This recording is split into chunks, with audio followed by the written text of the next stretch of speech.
ভিডিওটা বারবার দেখলাম আর অবাক হলাম। এও সম্ভব এই বাংলাদেশে? মানে হাউ ইটস পসিবল যে একটা মানুষ আপনার বিএনপি নেতা, ডাক সাইটে বিএনপি নেতা, বোঝাই যাচ্ছে। আপনারা দেখেন, সেট আপটা দেখেন, কত মানুষ ব্যবসায়ীদের নিয়ে বসছেন, বসে মোটামুটি তিনি ধর্মের দোহাই দিয়ে মানে এমন ভাবে বুঝাচ্ছেন যে বিএনপির চাঁদা দিলে পরেই বেহেস্ট কনফার্ম, মোটামুটি এরকম না? চলুন একটু শুনি। ওই 2000 টাকা তো আমাদের দলের 500 টাকা লাগতেছে, তাহলে কিন্তু খুশি হবে নেতা কর্মী। আর মানে এই লোক কিভাবে বলতে পারলেন এবং এই লোককে বিএনপি এই পদে কিভাবে নিয়ে আসছে?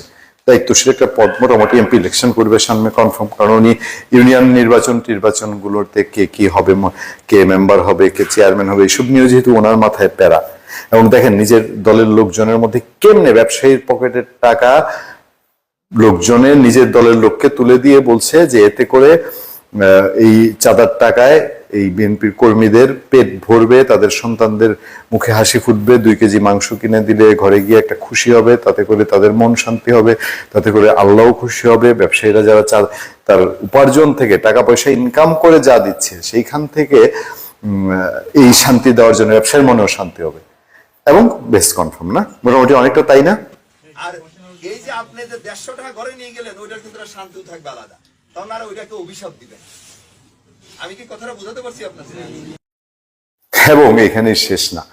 ভদ্রলোক আওয়ামী লীগের লোকজন কিভাবে আওয়ামী লীগের লোকজন কাছে টাকা নিবে, তাদের কাছে কিছু নিয়ে আওয়ামী লীগের লোকজন যেন শান্তিতে থাকে, এই প্ল্যানও মাস্টার প্ল্যান তারা করে ফেলেছে। আওয়ামী লীগের এখন ঘাটাঘাটির দরকার নেই, তাদের কাছ থেকে টাকা নিয়ে তারা আওয়ামী লীগ টাকা দিবে।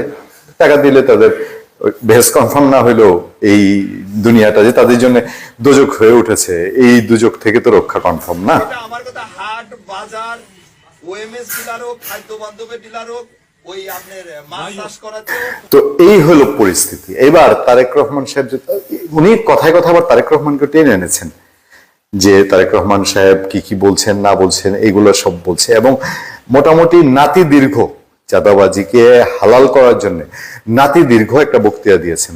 কারণ তারেক রহমান, মির্জা ফখরুল ইসলাম আলমগীর যত চেষ্টা করেন এদেরকে কি রুখা সম্ভব? এরা যেভাবে বেপরোয়া হয়ে উঠেছে। আবার বলতেছি কি, মানে চাঁদাটা এখন কন্টিনিউ করা যাবে, এটা হালাল, হ্যাঁ, কিন্তু আপনার বলছে যে আল্লাহ আল্লাহ করে দলটারে ক্ষমতায় আসতে দিন, তাহলে কেউ না খায় মরবে না। খালি চেয়ারম্যান হইলেই যে লাভবান হবে বা অন্য কেউ হলে লাভবান হবে তা না, কোনো নেতা কর্মী যে না খায়া থাকবে না। মানে আপনি ইনকাম করবেন আপনার পকেট থেকে থাবায় থাবায় নিয়ে, বা আপনি দিতে বাধ্য, আপনার তার নেতা কর্মী তারা সুখের শান্তিতে ব্যবস্থা করবেন। তা আপনি যাবেন কই? এই গাজীপুরের এক পিন্টুরে বহিষ্কার করে আপনার লাভ হবে যে তরবারি নিয়ে ঘোষণা দিয়েছে?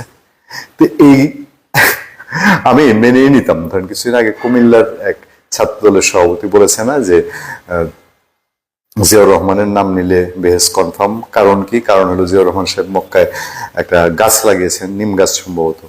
আচ্ছা, এইটাও না হয় মেনে নেওয়া যায় যে আবেগের ঠেলায় বলে ফেলেছে একটা কিছু। আচ্ছা, এরপরে তার এটা নিয়ে কোনো বাড়াবাড়ি নেই। কিন্তু এই লোক ধর্মের নাম করে বা ধর্মকে যেভাবে ব্যবহার করে, যেভাবে চাঁদাবাজিকে হালাল করতে চাইছে, এই টাইপের লোক মন্ত্রী, চেয়ারম্যান, উপজেলা চেয়ারম্যান, মেয়র যদি বিএনপির ব্যানারে হয়, কেন মানুষ বলছে যে বিএনপির উপরে এখনো ভরসা পাচ্ছে না? কেন এই বিএনপির থেকে আস্তে আস্তে জামাত ইসলামী বা অন্য কেউ বলি অথবা নতুন রাজনৈতিক দল তারাও মনে করছে সামনে ভবিষ্যৎ ভালো?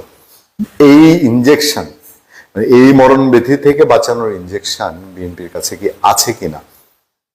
God nose. ধন্যবাদ সবাইকে, ভালো থাকবেন, সুস্থ থাকবেন। আমরা সামনে আতিক রহমান পূর্ণিয়া।